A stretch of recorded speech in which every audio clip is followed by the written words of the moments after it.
Konsep dasar manajemen dan organisasi, yaitu pengertian manajemen ialah proses perencanaan, pengorganisasian, pengarahan, dan pengendalian sumber daya dalam rangka mencapai tujuan organisasi secara efektif dan efisien. Dalam konteks efektif, berarti mencapai tujuan yang telah ditetapkan sementara. Efisien yaitu menggunakan sumber daya secara optimal.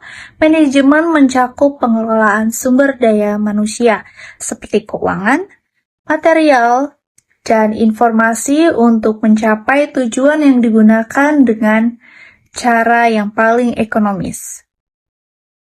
Dan fungsi utama manajemen yaitu mencakup 4 aspek penting, yaitu ada perencanaan, pengorganisasian, pengarahan, dan pengendalian.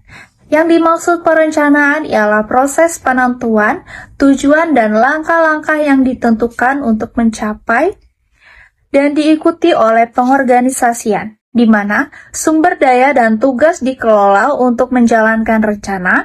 Pengarahan melibatkan pimpinan dan motivasi karyawan agar bekerja dengan sesuai tujuan yang akan ditetapkan.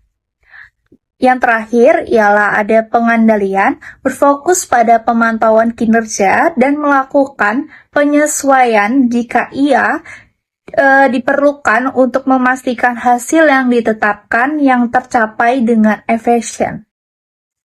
Kinerja organisasi meliputi 4 macam. Yang pertama, efisiensi adalah mengukur bagaimana sumber daya digunakan secara optimal untuk mencapai hasil dengan meminimalkan pemborosan. 2. Efektif, berfokus pada pencapaian tujuan yang telah diterapkan, memastikan bahwa hasil yang direncanakan tercapai. 3. Produktif, hubungan antara jumlah output yang dihasilkan dan input yang digunakan diukur dari seberapa banyak hasil yang bisa didapatkan dengan sumber daya yang sudah tersediakan. Yang terakhir, kualitas, tingkat mutu produk atau layanan yang dihasilkan sesuai dengan standar yang diharapkan atau melebihi ekspektasi. Keterampilan manajemen meliputi 2 keterampilan. 1. Keterampilan teknik, yaitu kemampuan untuk menggunakan alat, prosedur, dan teknik khusus yang dibutuhkan dalam pekerjaan. Contohnya, manajemen keuangan harus mampu menganalisis laporan keuangan dan mengelola anggaran dengan baik.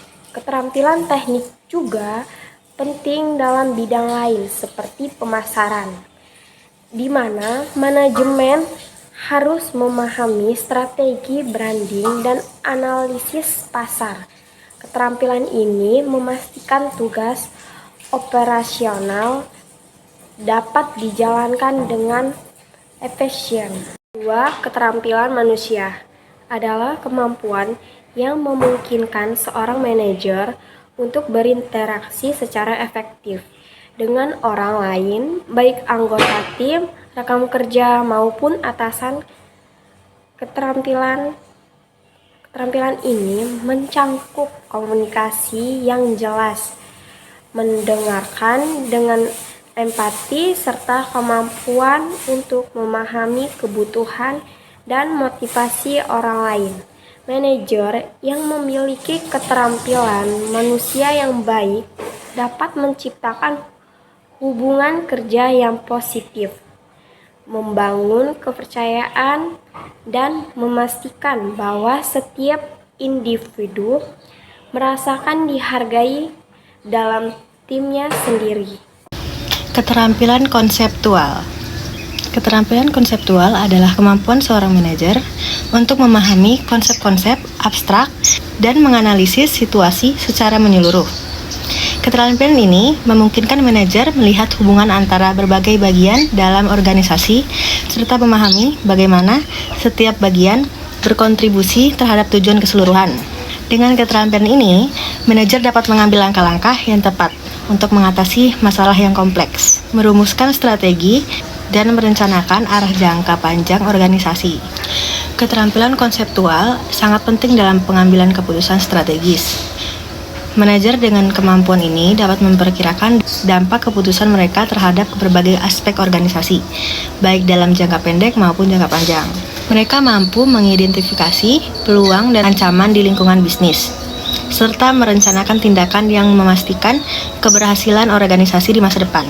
Ada beberapa jenis-jenis manajemen, yaitu 1. Manajemen strategis, 2. Manajemen operasional, 3. Manajemen keuangan, yang keempat, manajemen SDM, dan yang kelima, manajemen pemasaran. Manajer memiliki berbagai peran, membantu mereka menjalankan tugas kepemimpinan dan pengelolaan. Menurut teori Henry Mintzberg, ada 3 kategori utama peran manajer, yaitu 1. Peran interpersonal, 2. Peran informasional, 3. Peran pengambilan keputusan. Di sini saya akan menjelaskan tentang peran interpersonal. Ada 2 bagian peran interpersonal, yaitu yang pertama, pemimpin atau leader yang memotivasi dan membimbing tim, serta mengambil tanggung jawab dalam pengambilan keputusan. Yang kedua, ada penghubung atau liaison yang berperan sebagai jembatan antara bagian-bagian yang berbeda dalam organisasi atau dengan pihak eksternal. Dan ada peran informasional yang terbagi menjadi 3, yaitu yang pertama, pemeran atau monitor adalah mengumpulkan dan menganalisis informasi yang diperlukan untuk membuat keputusan. Yang kedua, ada penyebar informasi atau disseminator yang menyampaikan informasi yang relevan kepada anggota tim atau departemen lainnya. Yang ketiga, ada juru bicara atau spoken person yang mewakili organisasi atau departemen dalam komunikasi dengan pihak eksternal. Dan ada peran pengambilan keputusan yang terbagi menjadi 4, yaitu yang pertama, pengambilan inisiatif atau entrepreneur yang mengidentifikasi peluang dan menginisiasi perubahan. Yang kedua, pemecah masalah atau disturbance handler yang menangani konflik atau masalah yang muncul di dalam organisasi. Yang ketiga, alokasi sumber daya atau resource allocator yang membagi dan mengalokasikan sumber daya seperti tenaga kerja, uang, dan waktu. Yang keempat, negosiator atau negosiator yang melakukan negosiasi dalam rangka mencapai kesepakatan yang menguntungkan bagi organisasi.